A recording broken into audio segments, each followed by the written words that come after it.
Assalamualaikum warahmatullahi wabarakatuh. Saya Ika Nurlela dan rekan saya Ulfia Syifa Andara Heldra. Di sini kami akan menjelaskan ciri-ciri pertanian modern dan konvensional dari negara Tiongkok, Thailand, dan juga Yaman, serta dampak positif bagi negara tersebut.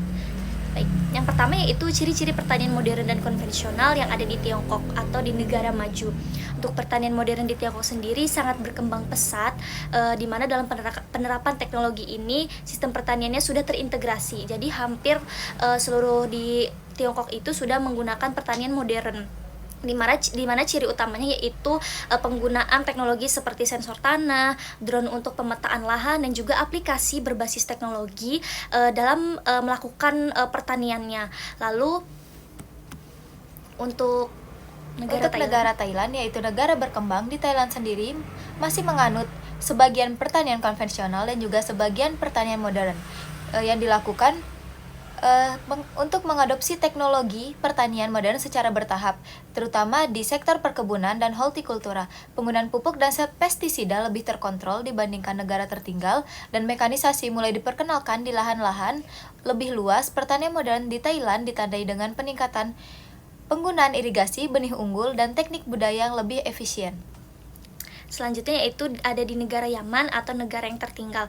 Pertanian di Yaman ini masih sangat tradisional dan juga subsisten, di mana dengan ketergantungannya besar sekali pada tenaga manusia dan juga alat sederhana seperti cangkul dan juga bajak hewan. Dan teknologi modern ini hampir tidak digunakan karena keterbatasan sumber daya, infrastruktur, dan juga akses terhadap input pertanian seperti benih unggul dan juga pupuk.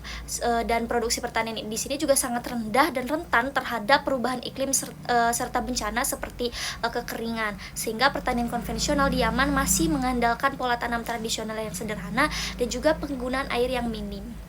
Nah, untuk dampak positif dan negatif dari pertanian modern ini, yang pertama yaitu Tiongkok, negara maju. Dampak positifnya yaitu yang pertama, peningkatan produktivitas dan efisiensi produk melalui teknologi presisi dan digitalisasi pertanian.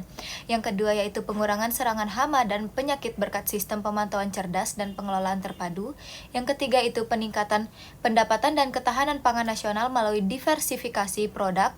Dan yang terakhir itu perkembangan pertanian berkelanjutan dengan pengurangan penggunaan bahan kimia berlebih dan pengelolaan sumber daya air lebih baik. Untuk dampak negatifnya yaitu yang pertama, risiko pencemaran lingkungan akibat penggunaan pupuk dan pestisida kimia secara intensif. Yang kedua itu kesenjangan sosial antara petani yang mampu mengakses teknologi modern dan yang tidak, yang menyebabkan disparitas ekonomi. Dan yang terakhir yaitu ketergantungan tinggi pada teknologi dan infrastruktur yang mahal yang dapat menimbulkan risiko jika terjadi gangguan teknis. Selanjutnya yaitu dampak positif dan negatif pada negara Thailand atau negara berkembang. Untuk dampak positifnya sendiri, yang pertama yaitu peningkatan hasil panen dan juga efisiensi produksi dengan adopsi teknologi irigasi dan benih unggul.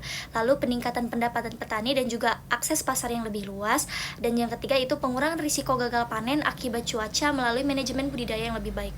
Dan dampak negatifnya yang pertama yaitu ketergantungan pada input impor seperti pupuk, pestisida, dan juga yang dapat meningkatkan biaya produksi. Yang kedua yaitu potensi pencemaran lingkungan serta kesehatan masyarakat akibat penggunaan pestisida yang kurang terkontrol.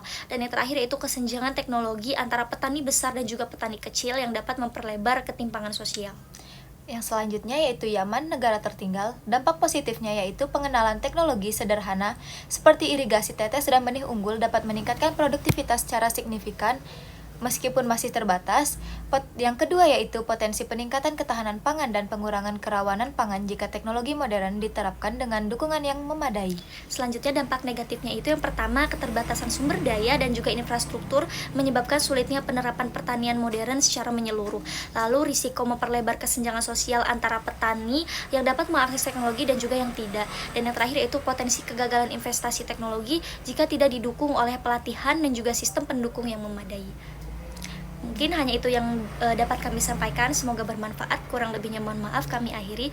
Wassalamualaikum warahmatullahi wabarakatuh. Bye-bye.